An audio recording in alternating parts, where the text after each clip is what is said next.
Good morning, Columbus. Thank you so much for tuning in to today's daily dose of digital Torah and inspiration here at SinaiStudios, Judaism Today. There are so many great movies about Judaism, about the Bible, about the Exodus, about different stories in Judaism. You have the Prince of Egypt or the Ten Commandments, and it's great that it makes us feel good that that our Bible, our Torah, is something that society, it appreciates. And that might give us, a sense of pride. And that's fine and wonderful. But I think this also poses a challenge.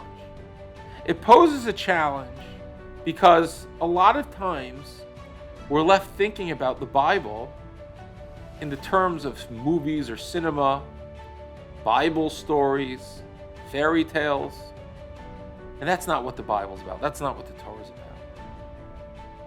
And I always find myself, as we're reading these parshas in the Torah, as we're learning about the Exodus and reading about these fantastic, amazing miracles which God did for the Jewish people,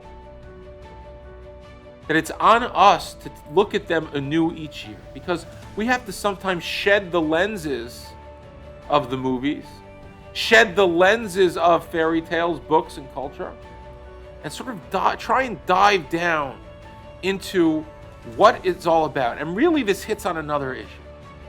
And that is, during this time of year, I'm always reminded that we have to appreciate Judaism on a sophisticated way. We've all grown up, we're all adults, and as kids we learn the Torah and we read these stories, and a lot of times we're left with the impressions we had as 6-year-olds or 7-year-olds and the stories.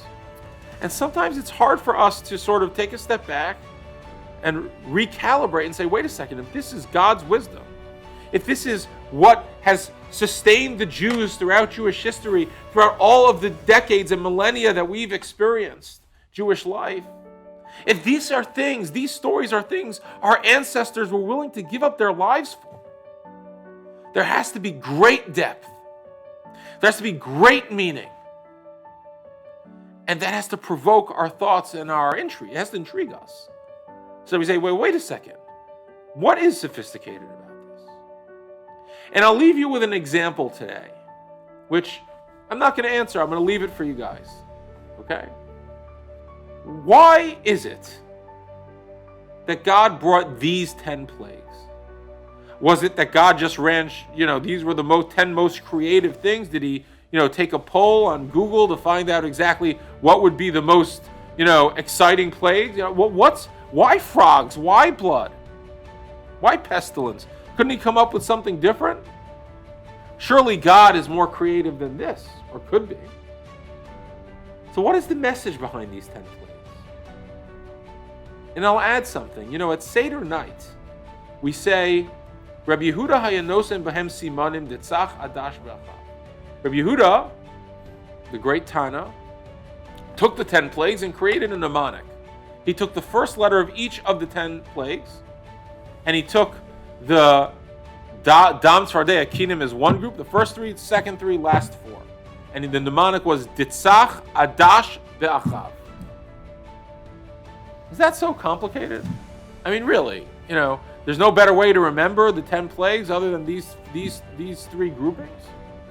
Perhaps Rabbi Yehuda is telling us something deeper. Perhaps he's telling us there's a categories to the way they're meant to be broken down. Perhaps there's a reason why God brought these 10 plagues in the order that he did. And so I'll leave you with a question this morning. It's something to think about. I'm happy to discuss it with you. Feel free to send us an email or reach out to us. I would love to hear your feedback and your thoughts.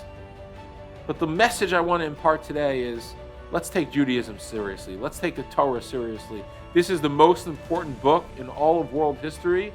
It shaped ideas and values and peoples and everything from the time it was given. Let's dig a little deeper. Have a great day.